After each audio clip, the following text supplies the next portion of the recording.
আপনাদের স্বাগতম রামগতি নিউজ ভিশনে। আমরা আছি বাংলাদেশের নির্মীয়মান সবচেয়ে দীর্ঘ সমুদ্র সৈকত আলেকজান্ডার মেঘনা বিচে, যা 37 কিলোমিটারের বাংলাদেশের সবচেয়ে লং বিচ পরিণত হবে। এর কাজ প্রায় আগামী বছর শেষ পর্যায়ে থাকবে। সম্মানিত দর্শক, আমরা আপনাদের একটু জানিয়ে রাখতে চাই, সবচেয়ে লং সি বিচের পাশাপাশি আরেকটি অনুষঙ্গ যোগ হয়েছে। আলেকজান্ডার বহদ্দারার লঞ্চ ঘাটে নতুন করে নির্মাণ করা হয়েছে পল্টন, যে পল্টনটি বাংলাদেশ আভ্যন্তরীণ নৌ পরিবহন কর্তৃপক্ষ সম্প্রতি নির্মাণ কাজ প্রায় শেষ পর্যায়ে রয়েছে। বাকি রয়েছে ঘষা মাজা আর রঙের কাজ। এরই মধ্যে বঙ্গজ ড্রেজার লিমিটেড নামের একটি কোম্পানি এই ড্রেজারটি নির্মাণ করেছে পল্টনটি।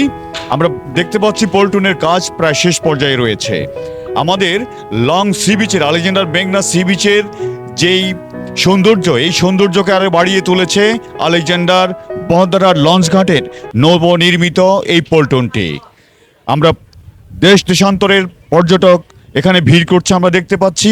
দেশের বিভিন্ন স্থান থেকে নারী, পুরুষ, শিশু, বৃদ্ধ, আবাল বনিতারা আসছে এবং উপভোগ করছে সমুদ্রের প্রাকৃতিক সৌন্দর্য এবং প্রাকৃতিক হিমেল হাওয়া।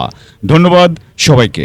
রামগতি উপজেলার মেঘনা তীরে যে বীজটি রয়েছে আমাদের, প্রথমত যে প্রকল্প কেন্দ্রের জন্য আমাদের ট্যুরিজমদের জন্য ফার্স্ট অফ অল এখানে যদি কেউ আসে, ফার্স্ট অফ অল এখানে একটা ওয়াশ ব্লক নেই। সেকেন্ডলি হচ্ছে আমরা যদি ধরি যে ফ্রেশ ক্লিনার, যেটা আমাদের মাস্ট, যে হঠাৎ আমরা কেউ পানিতে ভিজতে মন চেয়েছিল, বাট আমরা তাও করলাম। এখন যদি আমাদের মন চায় পাশে একটা ফ্রেশ ক্লিনার থাকবে, সেখানে আমরা আমাদের কাপড় চোপড় চেঞ্জ করবো, বাট আমরা সেটা এখানে পারছি না।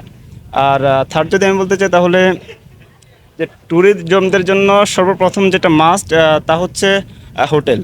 যে আমরা কুয়াকাটা সমুদ্র সৈকত, সেন্ট মার্টিন ওর কক্সে যদি আমরা যাই, তাহলে আমরা দেখি যে আমরা কোনো একটা হোটেল বুকিং করি, যার মাধ্যমে আমরা পুরো সব, যেখানে আমরা থেকে সব কিছু দেখতে পারি ভালোভাবে।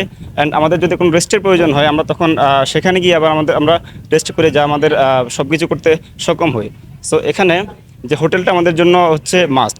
যদি এগুলো সব হয়, তাহলে আমরা বলতে পারি যে সাগরকন্যা, যে আমাদের কুয়াকাটা রয়েছে, অথবা কক্সবাজার রয়েছে, সেন্ট মার্টিন রয়েছে, সেই সবের তুলনায় যে 37 কিলোমিটার যে একটি দীর্ঘ পথ রয়েছে, এটা অবশ্যই বাংলাদেশের অন্যতম একটি পর্যটন কেন্দ্র হবে বলে আমি আশাবাদী। ইনশাআল্লাহ।